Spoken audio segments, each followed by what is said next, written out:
Welcome to episode 529, Hans Langer, 10 Lessons. This is an outline of episode 529, lesson 1 to lesson 5. This is an outline of episode 529, lesson 6 to lesson 10. Lesson number 1, Hans Langer is the father of metal 3D printer. Jack Howe is the father of 3D printing, but he printed on polymer.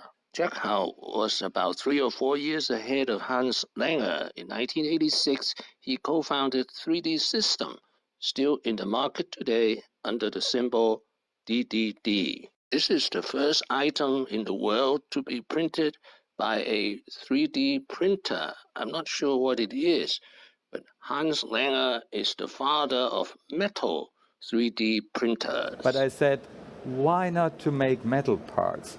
Why not to make ceramic parts? Why not to go into production? It's a unique opportunity if you take a design layer by layer and you build parts layer by layer. Lesson number 2, why EOS succeeded and 3D Systems did not. Well, just look at the stock prices of 3D System, symbol DDD, in the past 5 years. It started about $60 a share, and now it is about $10 a share. 3D System specializes in consumer 3D printers. EOS specializes in industrial 3D printers, and the machines cost thousands to millions of dollars. The problem with consumer 3D printers is poor quality products. In the US, there's a company called Proto Labs, and they use industrial 3D printers.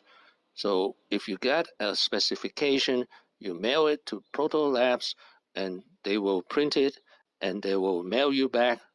Lesson number 3, 17 years of litigation over patents. From 1989, when EOS Group was founded by Hans Langer, he faced litigation from 3D Systems until 2015. Additive manufacturing, 3D printing hype. He sent me a video which was a company presentation of 3D Systems in '85, just after they had started the company and had applied for patents for doing layer by layer photopolymers. Lesson number 4, rejection was the best thing happened to him. It forced him to found his own company in 1989. So this is when I created my idea to build EOS. And at this point in time, I proposed to the top management of General Scanning to just allow me to start a division called EOS. This was my code name, EOS. For electro-optical systems. My top management didn't accept my proposal. They said this is much too risky, we are too far away from the real world, and there will be a lot of patent litigation, and we do not want to entertain this. Lesson number 5, what is a digital factory? It is where the design work and the manufacturing work are done by 2 different companies. This makes a change. So what are the 2 or 3 things that a digital factory can do that a traditional factory cannot?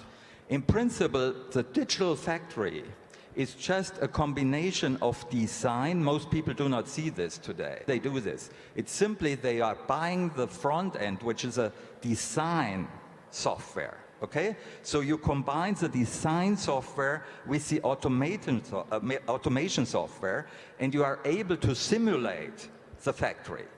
Lesson number 6. Hans Langer's company, EOS, is the industrial internet, the German answer to Silicon Valley. He told me I inspired him, and the book's name is the German answer to Silicon Valley.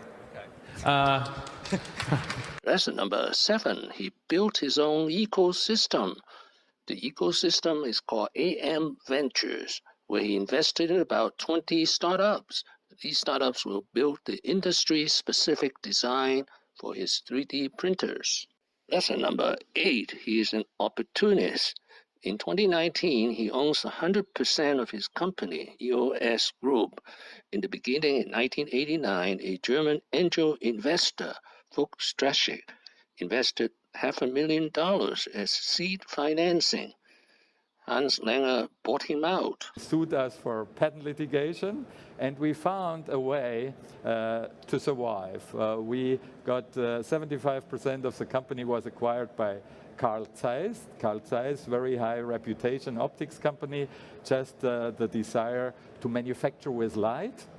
And we survived the patent litigation through this. And a few years later, we had to buy back the company because Zeiss itself got into financial troubles. Lesson number 9, patience of 30 years to become 3D printer first self-made billionaire. Just take you back 30 years, okay?